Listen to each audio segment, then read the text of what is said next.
Esta es una presentación para el curso de estática y resistencia de materiales. Vamos a hacer el diseño de una estructura tipo CERCHA para el trabajo colaborativo final. Tenemos una estructura cuya área a cubrir es de 24 metros de fondo. Tenemos el ángulo de la pendiente 25 grados, separación de 3 metros entre sí, terreno rectangular de 12 por 24, con acero estructural A36, ángulo de piernas iguales. Vamos a dibujar la cercha, ubicar los nodos y hacer la evaluación de las cargas externas que soporta la estructura, para luego distribuir las fuerzas aplicadas sobre cada uno de los nodos de la cuerda superior. La longitud de la cuerda inferior 12 metros, la longitud de la cuerda superior 12 dividido el coseno de 25 grados, 13.24 metros. El número de cerchas 24 metros a cubrir dividido 3, la separación entre cada una de ellas, más 1, 9 cerchas. Área de influencia 3, la distancia entre cada una, por la longitud de la cuerda superior, que sería el tramo ADDG, 39.72 metros cuadrados, y la velocidad del viento considerada 10 metros cuadrados. Esa es una cercha tipo Hogue, donde tenemos los tramos AL, LK hasta HG de 2 metros cada uno, según este dato del ejercicio. Los datos de AB a FG los podemos calcular tomando la longitud de la cuerda superior y dividirla entre 6, que son cada uno de los tramos que tiene la estructura, 2.207, para obtener los puntos BL. Como simplemente aplicamos relaciones trigonométricas, donde tenemos la distancia de AB, ya conocemos esta distancia, y lo multiplicamos por el seno de 25 y obtendríamos la distancia. Así sucesivamente para los demás elementos, y al final sumaremos, nos dará 43.522 metros la estructura, la longitud. Para el perfil seleccionado es un perfil de ángulos iguales, de piernas iguales. Entonces tenemos el peso por metro, 8.7 por 2, que son los ángulos porque son enfrentados. Tendríamos una densidad de 17.4 kilogramos por metro. Esto nos servirá para el cálculo de las cargas al final. La selección de las tejas, vamos a seleccionar una teja número 5. Obtendremos luego de los cálculos que con el voladizo las tejas se utilizarán 5 para cubrir los 3 metros. El área de influencia requiere de 3.43 tejas. Para ambos lados sería un total de 34.3 tejas, cada una con un peso de 14.75 kilogramos. Las correas serán de celosía en varilla de acero. Tenemos 12 correas para las dos pendientes. Esto nos da una longitud total de 36 metros de correa por cada cercha. Las cargas vivas están dadas por el peso por metro cuadrado sobre el área de influencia. Tenemos el peso de una persona promedio 70 kilogramos. El área de influencia 39.72, y vamos a tener en cuenta la gravedad, la fuerza gravitacional, nos dará este resultado. Las cargas muertas estarán dadas por el peso propio de la cercha, que es la sumatoria de la longitud de las barras, la longitud obtenida en la tabla anterior, por la densidad del perfil seleccionado por la gravedad. El peso de las correas será la sumatoria de la longitud de las correas por la densidad lineal de la celosía por la gravedad. El peso de las tejas, el número de tejas en el área de influencia por el peso de cada una.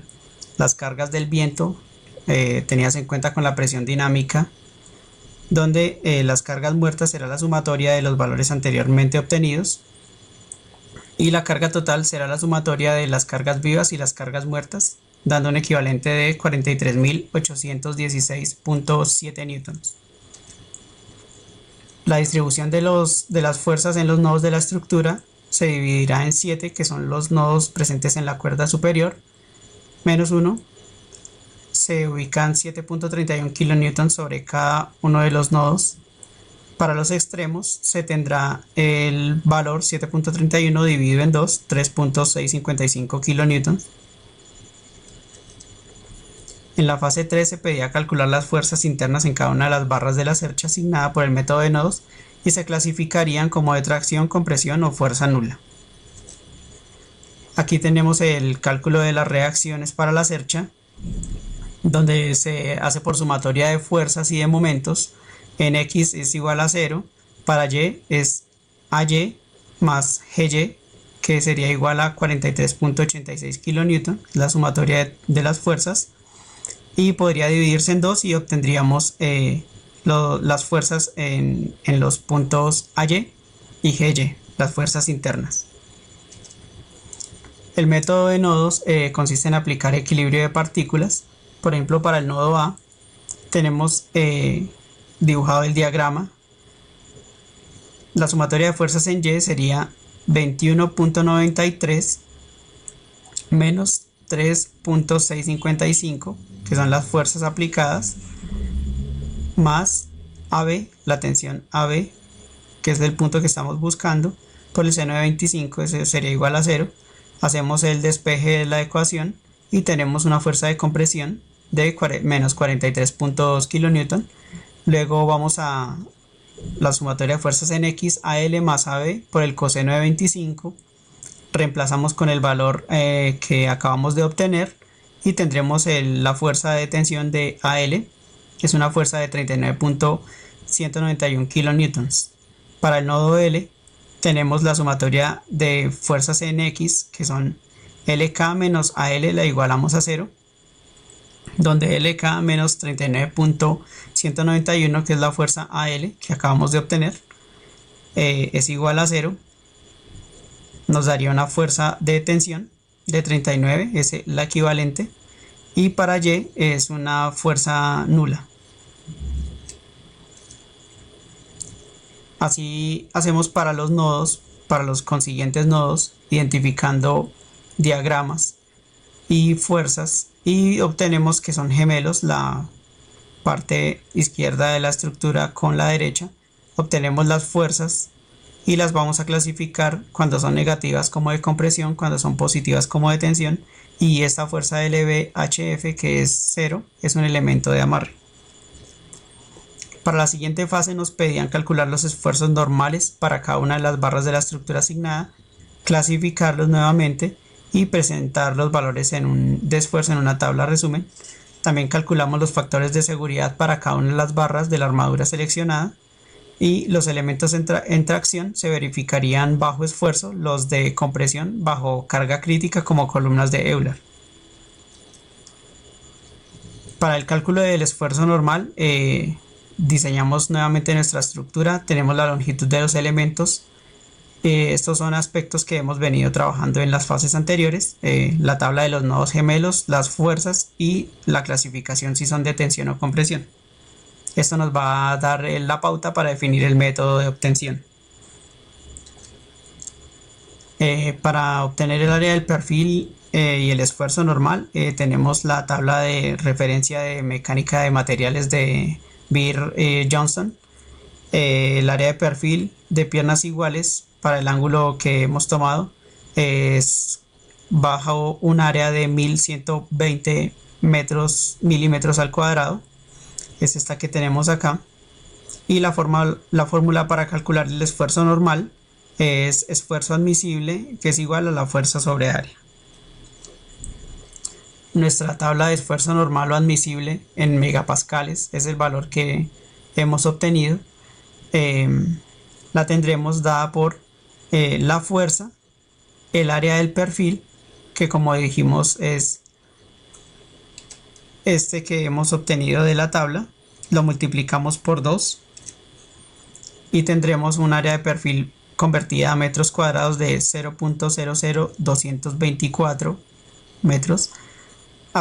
Aplicamos la fórmula de dividir la fuerza sobre el área y obtendremos el esfuerzo admisible al multiplicar por 1000 en megapascales. Para los factores de seguridad para elementos de tensión, vamos a separar los elementos de tensión en esta tabla única. La fórmula para calcular el factor de seguridad teniendo en cuenta la resistencia a la fluencia es Fs sobre la resistencia a la fluencia y el esfuerzo admisible, entre el esfuerzo admisible. Tenemos en cuenta que el acero estructural A36 con cedencia en megapascales equivale a 250. Es este valor, que es igual para todos, es la cedencia del acero. Entonces tenemos nuestras áreas, el esfuerzo admisible calculado anteriormente, y aplicamos sencillamente la fórmula para obtener el valor de seguridad. Esta fuerza es de amarre, entonces sigue siendo, en el esfuerzo admisible es 0 y se toma como fuerza de amarre. Para los elementos en compresión, los analizaremos mediante columnas de Euler. Las ecuaciones a utilizar son la de carga crítica y la de factor de seguridad respectivamente, como las tenemos acá, donde E es el módulo de elasticidad del material, lo vamos a tomar en gigapascales, y es el momento de inercia de área de la sección. L es la longitud del elemento que estamos considerando, y la fuerza admisible. Para determinar el momento de inercia de la sección usaremos el teorema de ejes paralelos o de Steiner, donde tenemos la ecuación de los momentos de inercia más las áreas. Entonces tenemos que para el ángulo de piernas iguales el momento de inercia de la sección equivale a 0.405 por 10 a la 6 milímetros a la 4, con un área de 1120 milímetros cuadrados, y las distancias centroidales con respecto al eje Y serán iguales a 19.3 milímetros. Aplicamos la fórmula, reemplazamos los valores que tenemos. Para X las fuerzas centroidales pues son 0, como se ve aquí. Para Y si toman su valor de 19.3, estos están reemplazados y se tomarán como elementos al cuadrado, y obtendremos finalmente dos valores, de los cuales vamos a seleccionar el que tenga un menor momento. En este caso es IX,